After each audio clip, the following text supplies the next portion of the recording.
हमारे पास यहाँ पर एक ग्रीष्म शिविर में आए हुए छात्रों की आयु की एक सूची है और ये सूची दर्शाती है आंकड़ों को। और इस वीडियो में हम इस प्रकार के आंकड़ों का निरूपण करना सीखेंगे विभिन्न तरीकों से। तो जो सबसे पहला तरीका हम सीखेंगे वो है बारंबारता सारिणी का। यहाँ मैं लिख देती हूँ बारंबारता सारिणी। और बारंबारता सारिणी को समझने के लिए चलिए हम दो स्तंभ ले लेते हैं। यहाँ पर पहले स्तंभ में मैं अपने आयु को लिखूंगी, इन छात्रों की आयु को, और जो दूसरा स्तंभ है यहाँ पर हम लिखेंगे संख्या छात्रों की आयु के अनुसार।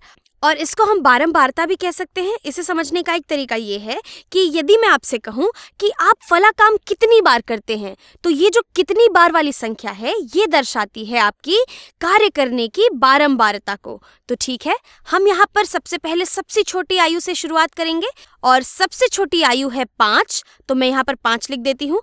अब हम देखेंगे कि इस सूची में 5 कुल कितनी बार आता है। तो ये हो गया 1 बार, ये हुआ 2 बार, और मेरे हिसाब से ये 2 ही बार है यहाँ पे, और इस सूची में मुझे कहीं और 5 नहीं दिख रहा। तो 5 आता है इस सूची में 2 बार। अब हम 5 से बड़ी आयु ले लेते हैं 6। अब हम देखेंगे कि इस सूची में 6 कहाँ कहाँ पर है। यहाँ आता है 6 1 बार, जी हाँ 6 आता है इस सूची में 1 बार। और अब हम ले लेते हैं 7 को। तो 7 कितनी बार आता है यहाँ पर, 1 2 3 और 4 बार। तो 7 आता है इस सूची में 4 बार। तो चलिए पता लगाते हैं कि 8 कितनी बार आता है इस सूची में।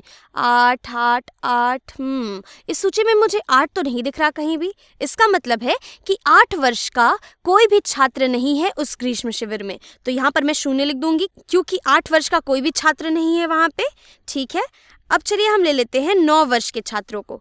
तो 9 वर्ष का है 1 छात्र, 2 3 4। तो यहाँ से हम कह सकते हैं कि 9 वर्ष के 4 छात्र हैं हमारे पास। अब हम बढ़ते हैं आगे और 10 वर्ष के छात्रों का पता लगाते हैं। और यहाँ से हम देख सकते हैं कि 10 वर्ष का 1 छात्र है हमारे पास। 10 वर्ष का 1 छात्र है। और अब देखते हैं कि 11 वर्ष के कुल कितने छात्र हैं। तो यहाँ से हम कह सकते हैं कि 11 वर्ष के कोई भी छात्र नहीं है, तो इसकी जगह मैं 0 लिख देती हूँ। और अंततः 12 वर्ष के कुल कितने छात्र होंगे। यहाँ से 12 है 1 2। तो हम कह सकते हैं कि 12 वर्ष के कुल 2 छात्र मौजूद हैं इस शिविर में। तो ये जो हमारी सारिणी है ये हमारी बारंबारता सारिणी को दर्शाती है, जो हमें बताता है कि एक विशिष्ट आयु के कितने छात्र, कितनी संख्याएं हैं। तो ये सारिणी है बारंबारता सारिणी। और हम देख सकते हैं कि ये मात्र एक अन्य रूप है इस आंकड़े को दर्शाने का। और अगर अब हम इस सारिणी को देखें तो बड़ी ही आसानी से आप इस सारिणी का उपयोग करके पुनः इस सूची को वापस लिख सकते हैं। कैसे? हमें पता है कि 2 छात्र हैं 5 वर्ष के, तो मैं 5 को 2 बार लिख लूंगी। और यहाँ से मैं 6 को 1 बार लिखूंगी, 7 को हम 4 बार लिख लेंगे यहाँ पर, और 8 एक भी बार नहीं है तो हमने यहाँ 1 बार भी नहीं लिखा। 4 बार हम 9 को लिखेंगे, 1 बार हम 10 को लिखेंगे, और 0 बार 11 को लिखेंगे, मतलब 11 नहीं लिखेंगे, और 2 बार हम 12 को लिखेंगे। यदि हम इस तरीके से लिखें तो हमें अपनी ये सूची पुनः वापस मिल जाएगी। यहाँ पर इनकी बारंबारता को, यहाँ पर आयु की बारंबारता को अगर आप जोड़ दें तो आपको यहाँ से कुल छात्रों की संख्या मिल जाएगी जो इसके बराबर है। तो चलिए अब हम दूसरा तरीका लेते हैं। हम बारंबारता सारिणी को बिंदु आलेख के रूप में भी दर्शा सकते हैं। यहाँ पे मैं बिंदु आलेख लिख देती हूँ। अब हम सीखेंगे कि बिंदु आलेख क्या होता है और हम किस प्रकार से अपनी इस बारंबारता सारिणी या इस सूची को एक बिंदु आलेख से दर्शाएंगे। तो इसे समझने के लिए हम यहाँ पर क्षैतिज दिशा में एक रेखा बना लेंगे और इस रेखाखंड पे हम आयु को लिखते जाएंगे हमारे इस क्रम में। तो सबसे पहले मैं यहाँ पर लिखूंगी 5, उसके बाद फिर 6 7 8 9 10 11, यहाँ पर आएगा 12। तो यहाँ पर हम देख सकते हैं कि हमारे पास जितने भी आयु के समूह मौजूद थे हमने उसे इस रेखा पर इस प्रकार से दर्शा लिया है। और अब हमें दर्शाना है कि इन आयुओं के लिए हमारे पास कुल कितने छात्र मौजूद हैं। तो अगर अब हम अपनी बारंबारता सारिणी में देखें, 5 वर्ष की आयु के 2 छात्र हैं, तो मैं यहाँ पर 5 के अनुदिश इस प्रकार से 2 बिंदु बना लूंगी। और इसी प्रकार से 6 वर्ष के मेरे पास 1 छात्र हैं, तो मैं 6 के ऊपर एक ऐसा बिंदु बना दूंगी। और जैसा हम देख सकते हैं इस बारंबारता सारणी में 7 वर्ष के मेरे पास 4 छात्र हैं, तो मैं यहाँ पर 4 बिंदु बना लूंगी जो दर्शाएंगे 4 छात्र 7 वर्षों के। और जैसा हम देख सकते हैं कि 8 वर्षों के हमारे पास कोई छात्र नहीं है, तो मैं यहाँ पर कुछ भी नहीं बनाऊंगी। और समान रूप से 9 वर्ष के भी हमारे पास 4 छात्र हैं, तो मैं 9 के ऊपर पुनः 4 बिंदु इस प्रकार से बना लूंगी। ये दर्शाएगा 4 छात्रों को जो कि 9 वर्ष के हैं। और इसी प्रकार से 10 वर्ष का हमारे पास एक छात्र है, तो मैं यहाँ एक बिंदु बनाऊंगी। 11 वर्ष का कोई भी नहीं है, तो यहाँ पर कुछ नहीं आएगा। और 12 वर्ष के मेरे पास 2 छात्र हैं, तो मैं यहाँ 2 बिंदु बनाऊंगी। और यहाँ पर बड़ी ही आसानी से हमने इन आंकड़ों को, इस जानकारी को इस बिंदु आलेख पर प्रदर्शित कर लिया है।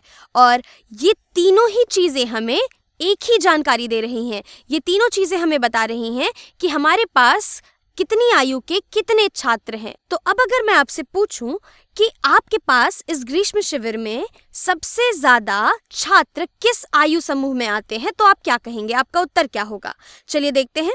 तो यहाँ पर आप इस बिंदु आलेख को मात्र देखकर ही कह सकते हैं कि 7 वर्ष एवं 9 वर्ष की आयु वाले छात्र सबसे ज्यादा हैं, क्योंकि यहाँ पर इनके अनुदिश सबसे ज्यादा बिंदु हैं हमारे पास। ये तो बिंदु आलेख को देखकर आपने कह दिया। और अगर आप इस बारंबारता सारिणी को देखें तो आप यहाँ से कह सकते हैं कि 5 है 2 बार, 6 1 बार, 7 है 4 बार और 9 है 4 बार, जो इस सारिणी में सबसे ज्यादा संख्या को दर्शाता है। अर्थात 7 वर्ष एवं 9 वर्ष की आयु वाले छात्र सबसे ज्यादा हैं हमारे पास। और अगर आप इस सूची को भी देखें तो यहाँ से आप गिनकर बता लेंगे कि आपके पास कौन सी आयु के छात्र सबसे ज्यादा हैं।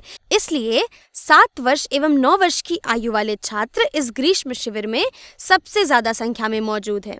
चलिए अब हम चर्चा करते हैं परिसर के बारे में। तो परिसर क्या होता है? परिसर आंकड़ों के अधिकतम एवं न्यूनतम मानों का अंतर होता है। अगर हम अपने इस आंकड़े को देखें तो यहाँ से हम कह सकते हैं कि जो हमारी अधिकतम आयु थी वो थी 12 वर्ष के बराबर, और जो न्यूनतम आयु है वो है 5 वर्ष के बराबर। तो यहाँ से परिसर हो जाएगा 12 ऋण 5 और ये बराबर होगा 7 के। तो हम कह सकते हैं हमारे इस आंकड़े का परिसर 7 के बराबर है। और आप इस चीज़ को बिंदु आलेख से भी ज्ञात कर सकते थे। यहाँ पर भी हम देख सकते हैं कि हमारी न्यूनतम आयु 5 वर्ष थी और अधिकतम आयु 12 वर्ष थी। तो अधिकतम एवं न्यूनतम आयु का अंतर हो जाएगा 12 ऋण 5, जो कि हमें 7 दे देगा। और यही चीज़, यही प्रक्रिया आप इस सूची को देखकर भी कर सकते थे। यहाँ पर आप देख सकते हैं कि न्यूनतम आयु 5 थी और सबसे बड़ी, सबसे ज़्यादा अधिकतम आयु हमारे पास 12 थी। तो यहाँ से भी हमें परिसर 7 के बराबर ही मिलेगा।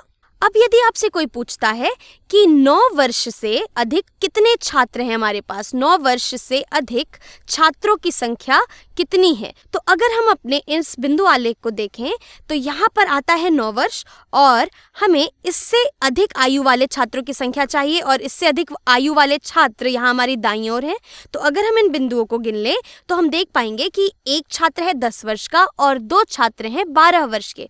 तो यहाँ से हम कह सकते हैं कि 9 वर्ष से अधिक आयु वाले छात्रों की संख्या 3 के बराबर है। और अगर हम इस बारंबारता सारिणी को देखें तो यहाँ पर आता है 9 वर्ष की आयु और हमें इससे अधिक आयु वाले छात्रों की संख्या का पता लगाना है। तो इससे अधिक आयु वाले छात्र यहाँ नीचे की ओर आते हैं और यहाँ 10 वर्ष का एक छात्र है और 12 वर्ष के 2 छात्र हैं।